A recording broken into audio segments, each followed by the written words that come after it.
Credit Suisse Chief Investment Officer Stefan Keitel joins me live now from Zurich. So tell me a little bit about your investment strategy in the current economic environment. We are still quite constructive because of the fact that the so-called double-dip recession is not in our cards. That's definitely not our main scenario. We think we are in a phase of deceleration, but that's more setback. And for 2011, we definitely expect a kind of growth re-acceleration. And this, in combination with the valuation case, makes some risky asset classes, especially equities, quite attractive. Can you tell me which equities you're buying right now? Which stocks you're buying right now? We stick to our cyclical exposure because in combination with our rather constructive picture for 2011, we think it's the right way to go to focus on the low valuation regions and the late cyclical regions. That means for the time being, we want to be overweight the emerging markets. They are also from a macroeconomic perspective in a pretty good shape. We want to stick to our overweight in Japanese equities. I personally think that that would be an excellent tactical buying opportunity for the next 3 to 6 months.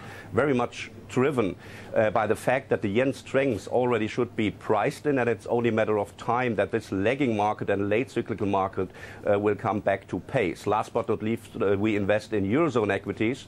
That's also a kind of valuation case. It's also a late cyclical market, and we had that stimulation program regarding the temporary setback in the euro currency, and this should lead to an outperformance of Eurozone equities over the next 3 to 6 months. Interesting. You mentioned Japan's equity market. What do you make of the government's unilateral intervention in the currency market? Because doubts now seem to be emerging as to whether the currency's weakness is going to continue.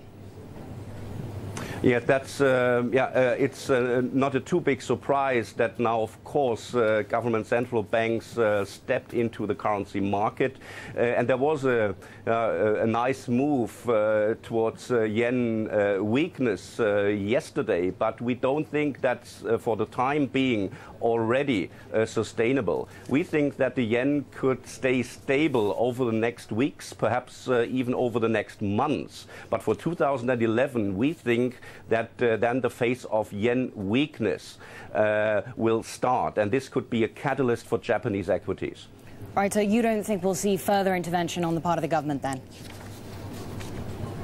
They already intervened, but I also think that this will not be the last step here. But at the end of the day, it will take time, that this can definitely be a sustainable success story. And in terms of country weightings, you said that you have more exposure in the emerging markets. Does that mean that you are reducing your exposure in Europe, North America? Yes, we think that the phase of outperforming U.S. markets should be behind us. This has much to do with our scenario of an uptrending risk appetite over the next 3, 6, 9, 12 months. That means the capital flows will go back from the U.S. home markets to the more cyclical markets, to the Eurozone market, the Japanese market, and the emerging markets. And I think that's quite consistent to our overall constructive story. And your favorite asset class at the moment?